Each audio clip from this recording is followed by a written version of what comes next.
Well, this is the Diary of the Griever named John Weaver. That'd be me. It's, January 12th, 2023. It's 10:44 in the morning for Thursday. Breakfast is coming up. Cream of wheat, bananas, and raisins. That'll do that to you. The video I did a little bit earlier. Still deciding whether or not I actually want to post the damn thing or not. Because it does expose a little bit more raw emotion and feeling about how things do hit me in the holiday seasons and screwed up seasons and things I'm supposed to do to get myself past things. And I tell you, it hasn't been easy. I'll reiterate and I'll repeat a lot of things that I've said in the other videos. My videos here doing the Diary of the Griever by my name here. I'm talking about me. I'm not talking about anybody else. I'm just talking about me. How I'm trying to get past these things. How I'm trying to live and deal with these things because they are hard, they are difficult, they are a pain in the ass. And I'm struggling with my own grief, my depression, my pain, my misery. I'm not drinking on it. I'm not taking pills on it. I'm trying to seek therapy as much as I can. And when I can, and if I'm actually available or anything else, I mean, usually things will go wonky and maybe I don't get to the therapy. Or maybe I don't remember some of the therapy things I need the most. Breathing would be nice. Inhale through the nose and exhale through the mouth. I still feel the physical disorientations because of accidents that happened to me a long time ago, screwed up my back and neck. When you have a tire falling in your face, it doesn't exactly feel very well, and the after effects are still there. Both emotional and physical trauma. It just never goes away. My head is already so screwed up right now emotionally, it's not even funny. Dealing with grieving, dealing with loss, dealing with memory, dealing with a flood of emotions of a situation that's going to be happening right now is a pain in the ass. Last year, I was actually able to get through a spring, or actually a fall semester, or spring. No, spring. Actually, I went through spring, and this is spring, not fall. So last spring, I was actually able to go through one last semester before I've taken a hell of a long sabbatical, a hiatus, a vacation. I don't like taking vacations from school sometimes. Maybe about a couple of weeks, yeah, okay, I can get some sleep and I can get things going, but I have been tearing myself apart these days. It hasn't been funny. I've been going through the emotional routes, and it's definitely not. It's insane. It's insane. I'm coming up on an anniversary right now. I'm coming up on a couple of anniversaries that are going to be pulling me left and right. The end of January is when my great aunt died a long time ago when I was about 10, no, when I was about 11 or 12. It made a hell of an impact on me because that particular year I had to move out of the house I was living in where she died in. Hurt like hell. And I love this great aunt too. Also, January 31st is when my mother was passing, and I didn't realize it. Slowly but surely, I gave her last meal, which was a pomelo, shortly before she passed. The hardest damn thing for me to do is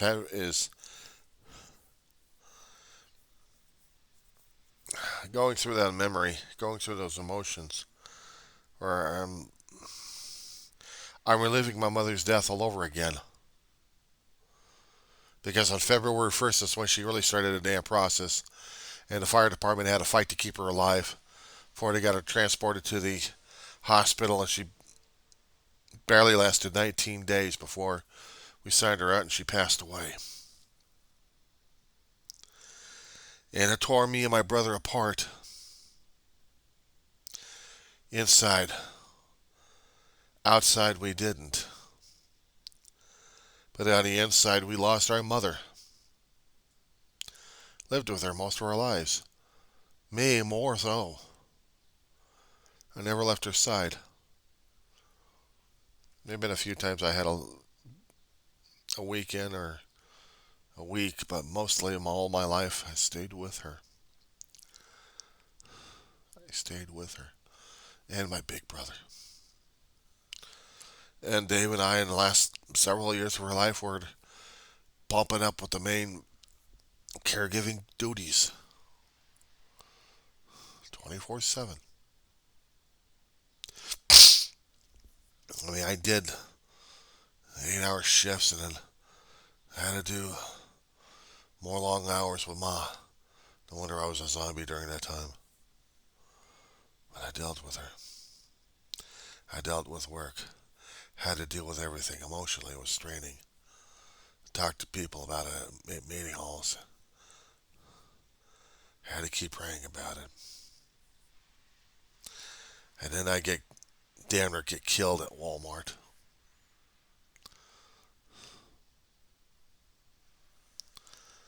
Left bad memories and bad taste and bad mojo, juju, bad things, bad stuff, bad feelings. For a long while, it was anger and hatred towards these guys. After I realized it wasn't worth it, I had to keep praying forgiveness for those bastards because I definitely wanted my soul to be at peace.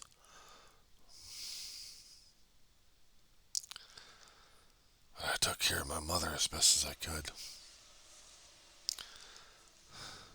And I was hoping Ma would understand that too. I think she had. I hoped she had. Because I had struggled like crazy to do so. And it wasn't easy. It wasn't easy. It was never easy. But you're doing a relative all the time. Some days are challenging and other days are a pain in the ass, and other days you just have to treasure. This wasn't the easiest damn thing for me to talk about or deal with, especially when I'm dealing with my mother, but you know, my mother was special and important to me. She really was. I cared and I loved her.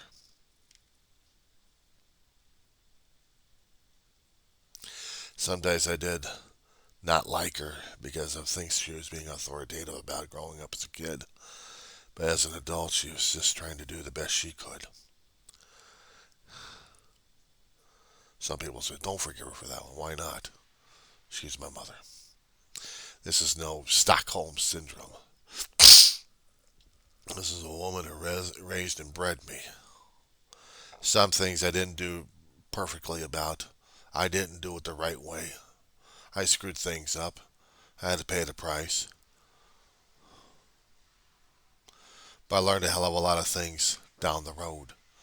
And not going after her was one of those. Because I still had to learn life on its own lines. Sometimes I'm grateful for that. Other times I feel like, why? And other times I'm just saying, screw it, just deal with it.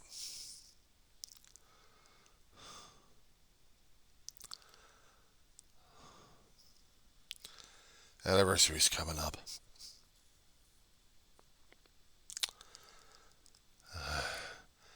I go back on my Facebook posts. Facebook has a nice way of remembering things that I put in there. Memories. Pictures I posted, but also discussions about how I was dealing with Mama. She was dying right in front of me and Dave. Dave knew, but he wasn't talking to me enough about it. Not enough. He knew Mom was going to die. She wasn't going to get any better. I was having a false hope that she would. I would have more arguments with her. I'd have more discussions with her. I had more time with her. I guess that's what a child would want of his mother or of his parent. And don't ask me concerning about a father figure. I didn't have a father figure except My brother was it. 8 years older than I am, and thought he was a lot more wiser, but sometimes he wasn't. I've made a lot of videos about him and all the recordings about how I describe about my brother. The hardest damn thing for me to do each year is to keep talking about it, but I have to. Keep their memory alive. Keep my memories going. Behind me in the cabinet are their ashes and other pets we loved as well as family members. Most and nearly all of my videos show this.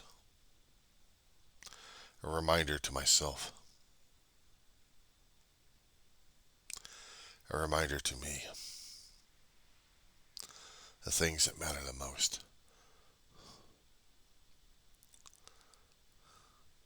I'm not the one going on conspiracy nut jobs thinking that they're alive every morning when I'm sitting here. And if I happen to do these videos, it's a constant reminder that they're not here. That's a constant reality check. That's a constant pain. There may have been other times in my lifetime I tried to let go of the pain or just ignore the damn thing and just keep going through life. Other people or supposed friends and supposed family members want me to do the same damn thing, but you know what? They're not me. They're not dealing with my grief. They're not my pain. My pain is my pain. I'm dealing with it the best I can. They don't like it. They can have a nice day. I'm not having a nice day. I'm struggling with my own damn day, my own pain. What more can I do? What else do I need to do? I don't know anymore. But the only thing I can tell you is I'm hanging in there the best I can. They don't like it. Have a nice day. There's the door. Don't let the doorknob hit you on the ass as you leave.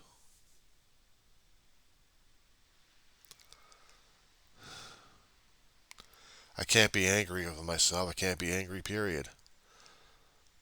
Because that's a hell of a lot of fear built into it. And there's nothing I can do or change things anyway. At least I can't bring them back to life, and I sure as hell don't want to. I don't want to deal with that. But I'm also not trying to chase myself down either. Not trying to kill myself. I don't want to do that. I bring too much shame on them and on me. I know they still love me up there, wherever they are.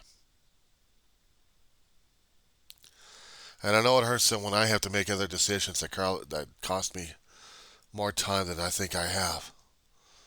I want to get through school. I want to get it done. I probably never will be published as a kid, or actually as a writer. Maybe. At least I tried. But I can say that I tried in school too. Tried to do the best I could. In college, I think my mother and my brother would be happy I did as best as I could. The other thing that still holds me together right now, I'll show you. Come here, mamas. Oh, come here, brat. My mamas. Last family member of mine.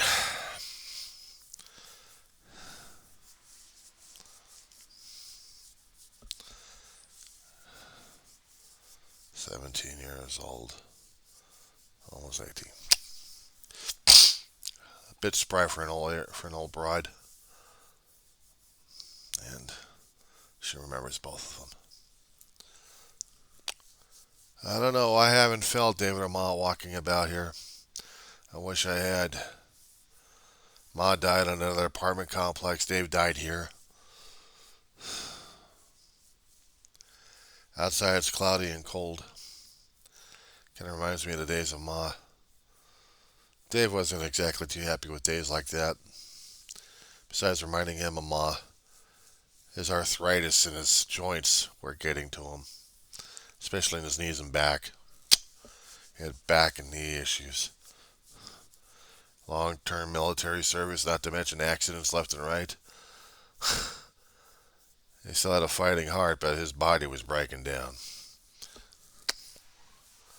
And he couldn't deal with the last battle he had. He had to surrender to that one. But I'm here with her, and I know she wants me to go outside with her. So,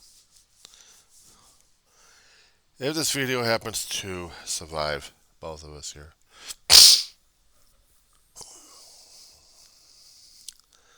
this is how things are.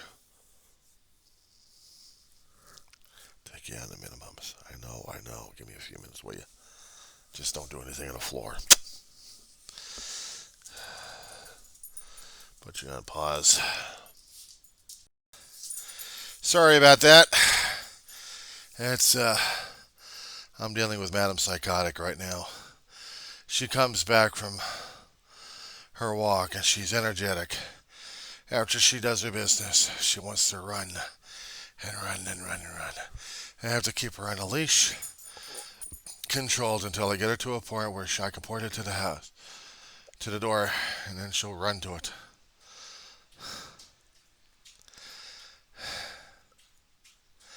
I was talking with a neighbor friend of mine.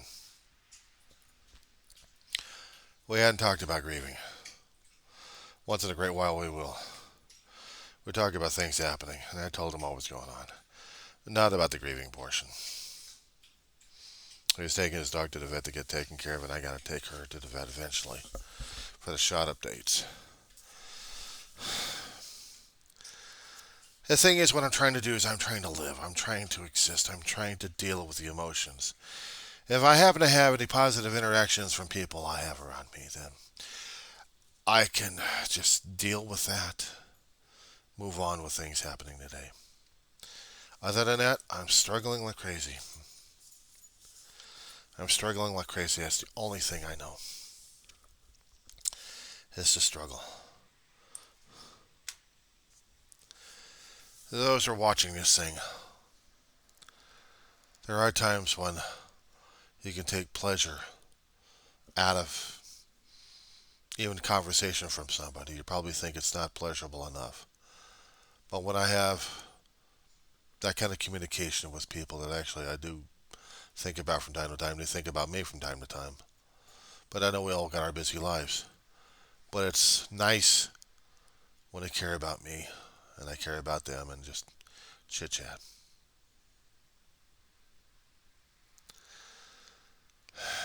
Well, be nicer if actually I had them visiting over here, but it's even harder myself for me going over to their place to see them. Because you get trapped in the depression, you isolate more and more, and it's a self-perpetuating cycle. It is a self-perpetuating cycle. I don't hate. I don't hate people like that. I don't hate myself. Or I probably do hate myself on that one. But, you know, I don't need to. I don't want to. I'm dealing, I'm coping, I'm functioning. I'm trying to struggle for survival. Ain't easy sometimes, but I'm dealing. I may not be hypoallergenic, total clean freak over here, or a total slob. I am what I am. If I happen to pass away, and my house is still a disarray, well, it is.